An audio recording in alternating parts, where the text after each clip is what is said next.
তা আপনাদের সাথে একটু বড়বাবু পরিচয় করতে আসলেন, এলাকাটা একটু ঘুরে ফিরে দেখতে আসলেন।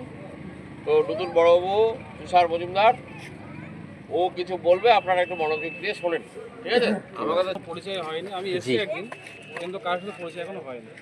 তো আজকে এসেছি, সবার সাথে মোটামুটি যতটা পারে আমি দেখা করবো, শুধু আজকে না, আচ্ছা আচ্ছা, এরপর আমি কন্টিনিউ আসবো, মাঝে মাঝেই আসবো। হ্যাঁ জি, কিসের জন্য আসবো? আপনাদের ভালো লাগার জন্য, সে আপনাদের তো কাছে অবশ্যই, হ্যাঁ। পৌঁছানোর জন্য।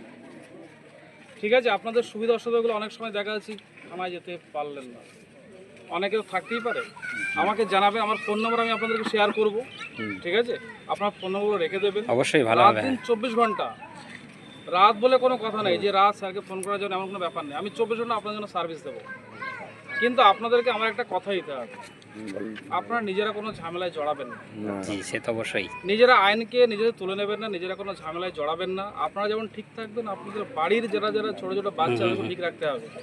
আর একটা ব্যাপার বলে, চাইল্ড ম্যারেজ হারটা আমাদের এখানে একটু বেশি দেখতে পাচ্ছি। আমি গতকালকে একটা ফ্যামিলি ধরে অ্যারেস্ট করে আমি পাঠিয়েছি। এটা কিন্তু আপনাদেরকে দেখতে হবে।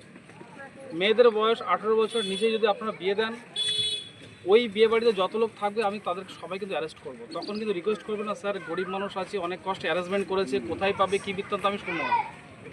আমি পরিষ্কার কড়া ভাষায় আপনাদের বলে দেওয়া আছি, চাইল্ড ম্যারেজটা আমি কিন্তু করতে দেবো না।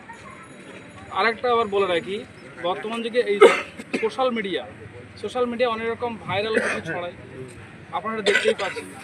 বাচ্চা কাচ্চা বোঝে না, টুক করে একটা পোস্ট করে দিল, একটা অফেন্সিভ কিছু পোস্ট করে দিল, সেই ঘটনা কেন্দ্র করে গ্রামকে গ্রাম ঝামেলা শুরু হয়ে যায়, বিভিন্ন কমিউনাল প্রবলেম হয়ে যায়, এলো হয়ে যায়। আপনারা এটা দেখবেন, যখন কোনো সোশ্যাল মিডিয়ায় কিছু পোস্ট করবেন, বুঝে শুনে পোস্ট করবেন, অবশ্যই, অবশ্যই। অফেন্সিভ কিছু পোস্ট করবেন না। যে পোস্ট করবে আমি কিন্তু তার ইউআরএল আইডি ধরে তার কাছে পৌঁছাবো, তাকে আমি অ্যারেস্ট করবো, তাকে কেস করবো, আমি জেলে পাঠাবো। অবশ্যই, আমি কিন্তু কড়া ভাষায় বলে দিয়ে গেলাম, আমি যেমন ভালো আমি তেমন খারাপ, জি। বোঝা গেল? আর যদি এরিয়াতে কোনো খারাপ ধরনের ছেলে দেখতে পান যে এরিয়াতে সন্ত্রাসী করে বেড়াচ্ছে, রাউডিগিরি করে বেড়াচ্ছে, আমাকে অবশ্যই আপনারা তাদের নামগুলো দেবেন, তার ব্যবস্থা আপনি নেবেন। অবশ্যই, বোঝা গেল? ঠিক ঠিক, অবশ্যই। আর আমাদের অফিসিয়াল ফোন নাম্বারটা তো আপনাদের কাছে আছেই, যেটা ছিল ওটাই হ্যাঁ থাকবে। হ্যাঁ হ্যাঁ, জি।